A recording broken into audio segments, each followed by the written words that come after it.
সামনে পিএসসি সংস্কারের 8 দফা দাবি উপস্থাপন করছি।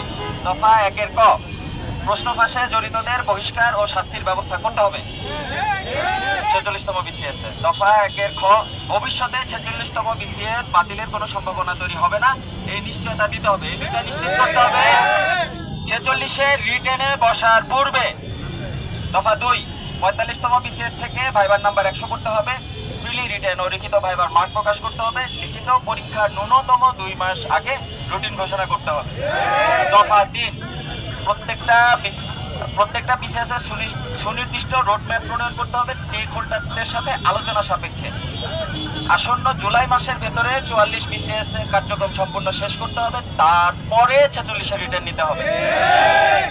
দফা 4, কমিশনকে ক্ষমতায়ন ও শক্তিশালী করার উদ্দেশ্যে দ্রুত অধ্যাদেশ জারি করে কমিশনের সদস্য সংখ্যা বিজ্ঞ সদস্য সংখ্যা 30-এ উন্নীত করতে হবে।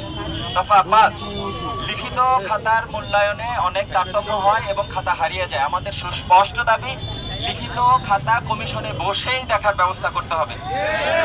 দফা 6, এটা একটা টেকনিক্যাল দফা, অনেক বড়, যেহেতু সময় নেই আমি ব্যাখ্যা করতেছি না। পদের অপচয় রোধে ক্যাডার চয়েস পুনরায় দেওয়ার বিভিন্ন বিধান করতে হবে, এটা ভ্যারিয়েশন। দফা 7, সুপারিশ প্রক্রিয়া নিরপেক্ষ করতে হবে, যথাসম্ভব স্বচ্ছ করতে হবে, ভেরিফিকেশনের হয়রানি থেকে আমাদেরকে রক্ষা দিতে হবে। ভেরিফিকেশনের হয়রানি থেকে আমাদেরকে রক্ষা দিতেই হবে। প্রি ভেরিফিকেশন এইসব কিছু চলবে না, এগুলো বাদ দিতে হবে আল্লাহর ওয়াস্তে। গ্যাজেট প্রণয়ন স্বচ্ছ নিরপেক্ষ করতে হবে। আমাদের 8ম দফা, 44-এর ক্যাডার পদ বৃদ্ধি করতে হবে এবং নন ক্যাডারের কালো বিধি 23-এর বিধি এটাকে সংস্কার বা বাতিল করে ভাইবা উত্তীর্ণ সবাইকে 9ম বা 10ম গ্রেডের চাকরির নিশ্চয়তা বিধান করতে হবে।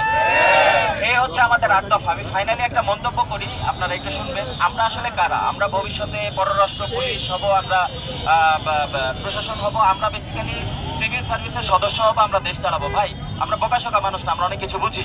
আমাদের এই কমিশনকে একটা সিন্ডিকেট, চাপ প্রয়োগকারী একটা ভূত, এই ভূতেরা কমিশনকে দুর্বল করার, ক্ষমতাহীন করার চেষ্টা করতেছে। আমরা কিন্তু এটা ধরে ফেলছি, আমাদেরকে কমিশনের মুখোমুখি করা হচ্ছে। ভাই, আমরা কিন্তু ধরে ফেলছি, ভাই সাবধান হয়ে যান।